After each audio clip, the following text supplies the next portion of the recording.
Oh, so good. Bonjour, my name is David DeVere. I'm a wine and spirits educator and world traveler. This is Savvy Nomad TV, and you're watching the Eau de Vie edition. Today, we're talking about number 3 and number 4 from the Tour of Scotland tasting box. This is little bottles of Scotch. If you don't know what we're doing, you can watch this video here, last week's introductory video.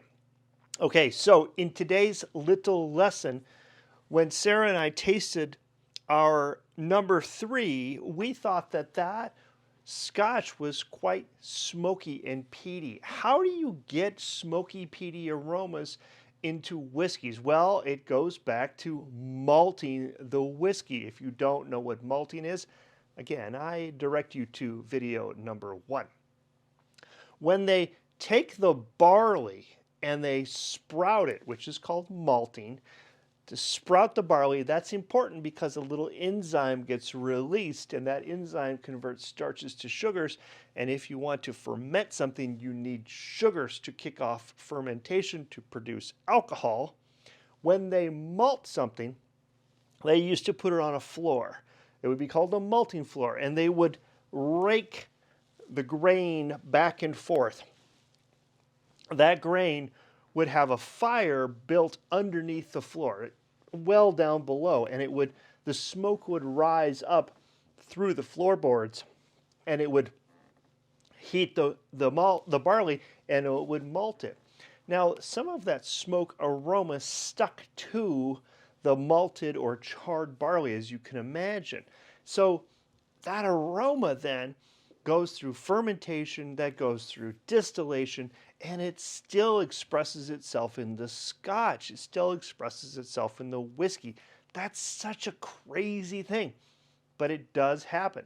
Now, if you can use wood to create a fire, but if you live on the islands, if you live somewhere where there's not a lot of wood left, if you live in Ireland or Scotland, you have a lot of this boggy land, and it's called peat, and you can burn peat. And if you've ever smelled a peat fire going in person, if you've really ever smelled it, oh my gosh, it's incredibly acrid. That acrid aroma, that intense vegetable burning aroma is expressed in these scotches if they use that in their process. So that's what peaty, that's what smoky means.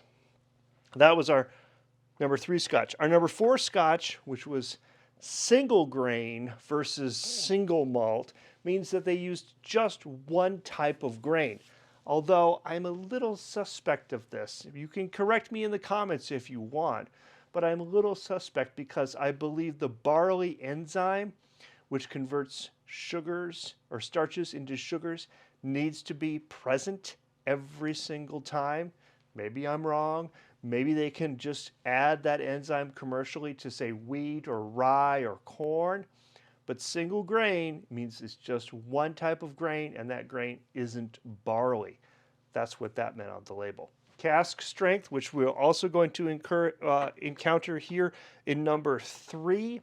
Cask strength means they haven't cut it back with water. They just took it out of the barrel, put it in a bottle. In almost every other instance with any kind of whiskey or rum or vodka or gin, they're cutting that back with water to make it about 40% alcohol. Most of these are 46, but 40% is, at least in the United States, the minimum it needs to be. So you might test your alcohol, test your barrel, test your liquid, and you find that it's 50 or 60 or 70% alcohol.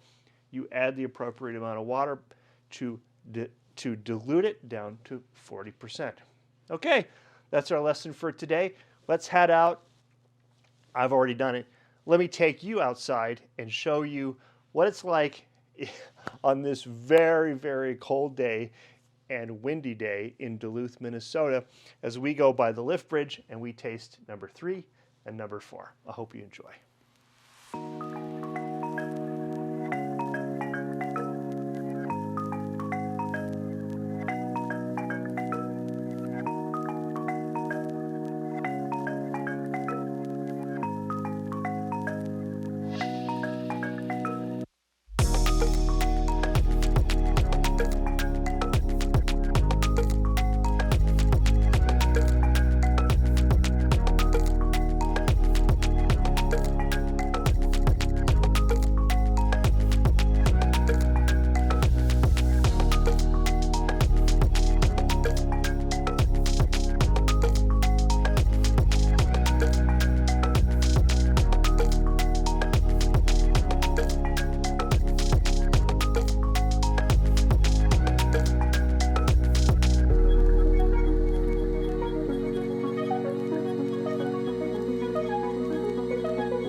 Shall we taste our third and fourth Scotch? We're going to taste, and then we're going to go home and, you know, put on the fire and stuff. So let's look. Our third one, I think, is from, look at the back, very back. And you go to number 3. There we go. There we go. So what does that say? Number 3, single malt Scotch whiskey. 5 years aged. Distillery undisclosed. From a distillery in Orkney. Okay, so here's our little box. Oh, I shouldn't look at the pre-sniffing No, smells. look at the pre-sniffing. Why not? Really? Okay, I might be influenced. Yeah. Okay. Well, it says that the nose should Can't let this fall overboard. Uh-oh, don't let it fall overboard. Should be black currant, ripe peaches, fruit jelly, and hay. And the palate should be black pepper and strawberries, weird combo, peach syrup and cherries. Ooh, I can smell the whiskey. It smells nice. It's actually aromatic because of, I guess because we're out here in the cold and this whiskey is warm. I can feel. Oh yeah, that's nice. The bottles are like warming my hand. hand. Good. Let me put one inside my mitten. I need so a little crazy. hand warmer. Okay, so you're doing 4 as well. 4 also single grain Scotch whiskey, age 15 years, Port Dundas Distillery. Okay, but this says grain whiskey, and the other one says single malt. Oh, right. 3 is so single that means malt. that the 15-year-old is probably a combination of barley and wheat. Well, because it's not just single malt, which would just tell you it's just barley. Oh, really? Why would they say single if it's something more than one? They say single malt. Single grain for the 15-year, number 4. Well, we're not, that is a little bit, there's a few errors in the kit, honestly. But look how nice it looks. So okay, here's the 3-year, which is I'm gonna cover 5-year. This is the 5-year. And this is batch strength, so 53% alcohol. Ooh, geesh. That's gonna be warming. I get a little bit of Orkney. orange, maybe. Actually, it smells a tiny bit sweet. Maybe a little orange. I'm sure I'm smelling blackberries and black pepper. No, not me. You got that? Oh, a little bit peaty. That's what I'm getting. Holy burning hot. Yeah. Oh la la. Well, that's the cask strength.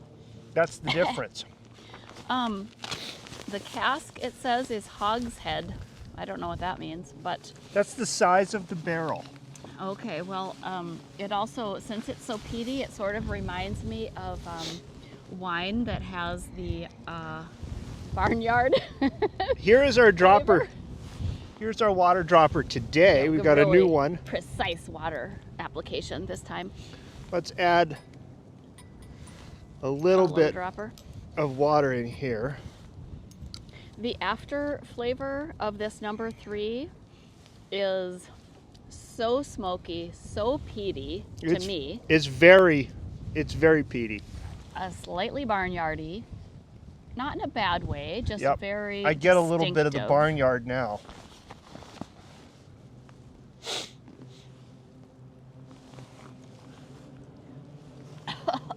Oh, golly. Well, yeah, smoky. If you like that medicinal smokiness. I think that the water made it feel a little sweeter.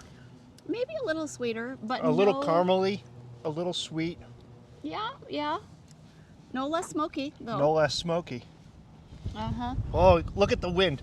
Shoot, So, we don't have a palate cleanser. These ruffled collars on a parka really break it up. It's so nice. Okay, so we try number 4. Yes. What do we got? Number 4, again, the Port Dundas Distillery. I should check the camera and make sure that it's still going. Okay, better check the camera. It could have frozen. That would be bad. Okay, Frozen hold camera. this. Bad. Don't let that go. Got it. So I'm just holding this because it's getting really windy. Yeah. Okay, Dave's back. Whew. All right. Whew. Okay, the number 4, which is our second taste for the day, is the 15-year. 15-year. Yep. Single grain. So I think that is a blend of wheat and barley. They don't actually tell us, but when it's single malt, it just means it's barley. So this is probably other grains, and because they went out of their way to say single grain. I bet you're going to research it and tell us in the lesson. Well, I know what it is. It's already. He's I know already it's not. researched it. I know it's not just barley. Okay, so the nose, according to the booklet, is supposed to be buttery and sweet with vanilla and brown sugar. Yum, that sounds good. And a zesty kick of citrus. That also sounds good to me. And the palate is supposed to be maple syrup on pancakes. Cereal, milk, it and is. gingerbread. It does have butter aromas. Oh, good. It does smell a little pancakey Oh, well, or I mean, breakfasty. pancakes are made of wheat or You wanna smell buckwheat or... Can't really see what I'm doing. Here we go. Oh, that is such a different aroma. It is a little bit orangey and... The number 3 was very peaty and smoky.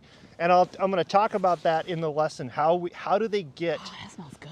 the aromas of smoke into a whiskey? That is buttery. Apparently, I like the ones that are more aged. Ooh, That's this is quite very rich. I don't even want to put water in it because it's really good just the way it is. It's quite delicious. But- How old was number 2? 7, and this so this is 15. twice as long. But for science, I suppose we should put the water in. For just science. To get the flavor like they recommend, trying it with a few drops of water. So Okay. why not? The finish,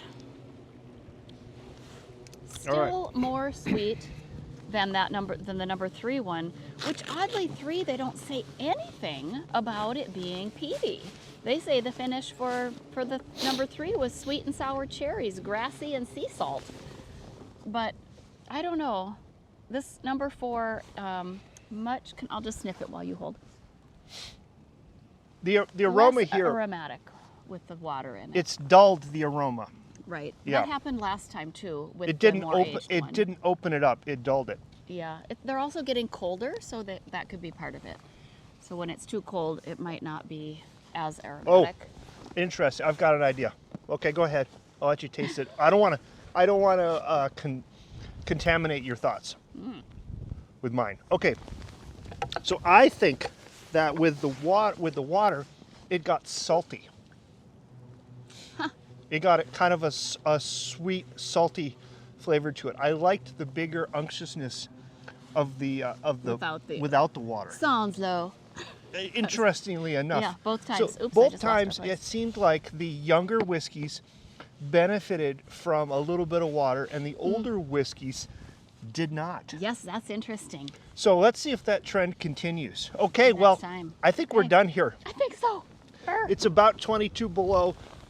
The Wind chill. ice is flowing out of the harbor, out into the lake and knocking together. I'm going to show that to you here again. It's pretty. And I really hope pretty. you've enjoyed this episode as we're out here now at the base of our great lift bridge here in Duluth, Minnesota. It's 20 some below zero. And it's actually kind of nice with my face to the sun and Tunnel hood. my back to the wind. Anyhow, I hope you enjoyed this episode. If you have, please consider subscribing. If you're new here, please consider subscribing. If you enjoyed the episode, please give me a thumbs up. I got that reversed last time too. Okay, until next week, tell another wintry scene from Duluth with more scotches. I say a tutelare and cheers. Cheers.